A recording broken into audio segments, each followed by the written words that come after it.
একটি দলকে হয়তো একটু বিশেষ সুবিধা দেয়া হচ্ছে। আমি মনে করি যে নির্বাচন কমিশনের এই ধরনের কমিউনিকেশন গ্যাপ এবং এই ধরনের সারপ্রাইজ কোনো সিদ্ধান্ত যদি সামনে না আসে তাহলে একটা সুষ্ঠু নির্বাচনের দিকে হয়তো আমরা যেতে পারবো। প্রশাসনিক রদবদলের ক্ষেত্রে যেটা একটা স্বাভাবিক প্রক্রিয়ার মধ্য দিয়ে হওয়ার কথা ছিল, সবার ক্ষেত্রে নিরপেক্ষভাবে হওয়ার কথা ছিল, সেটা আমরা দেখছি যে একটি দলকে হয়তো একটু বিশেষ সুবিধা দেয়া হচ্ছে।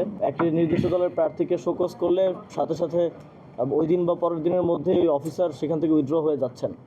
এবং আমরা কিছু জায়গায় দেখেছি কিছু কর্মকর্তারা নির্বাচনের সাথে সংশ্লিষ্ট, সেটা পুলিশে আছেন, জনপ্রশাসনের কর্মকর্তারা আছেন মাঠ পর্যায়ে, তারা কিছু অস্বাভাবিক আচরণ করছেন এবং তারা অনেক ক্ষেত্রে ভোটারদেরকে ভয়ভীতি প্রদর্শন বা নির্দিষ্ট কোনো দলে ভোট দেওয়ার ক্ষেত্রে চাপ প্রয়োগ করছেন।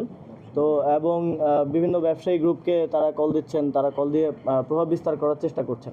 তো তার প্রেক্ষিতে আমরা নির্বাচন কমিশনকে ইতিমধ্যে কিছু স্পেসিফিক অফিসারদের অপসারণ এবং পরিবর্তনের বিষয়ে বলেছি। এবং আমাদের আরেকটা অভিজ্ঞতা হয়েছে, সেটা হচ্ছে যখন আমাদের প্রার্থীরা বিভিন্ন অফিসারদের বিষয়ে অভিযোগ করেছেন লিখিতভাবে নির্বাচন কমিশনে, সেটার আর কোনো রিপ্লাই আসলে পাওয়া যাচ্ছে না। ফলে এটা নির্বাচন কমিশনের অবশ্যই এই বিষয়ে একটা টাস্কফোর্সই থাকা প্রয়োজন ছিল, যে অভিযোগগুলো আসবে সেগুলো দ্রুততম সময়ের মধ্যে নিষ্পত্তি করা, একটা রিপ্লাই করা যে এটা হচ্ছে বা হচ্ছে না, যেটাই হোক সেটা রিপ্লাই করা।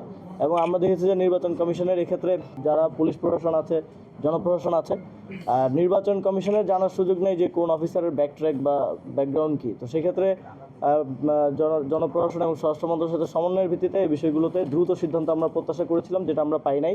নির্বাচন কমিশনের কিছু কার্যক্রম আমাদের মনে হয় যে ইনফ্লুয়েন্সড হয়ে তারা করেন, যেমন বিএনসিসির বিষয়ে আমরা একটি দলের দাবির প্রেক্ষিতে বিএনসিসিকে কেন্দ্রে না রাখার বিষয়ে এক ধরনের কথা শুনেছিলাম।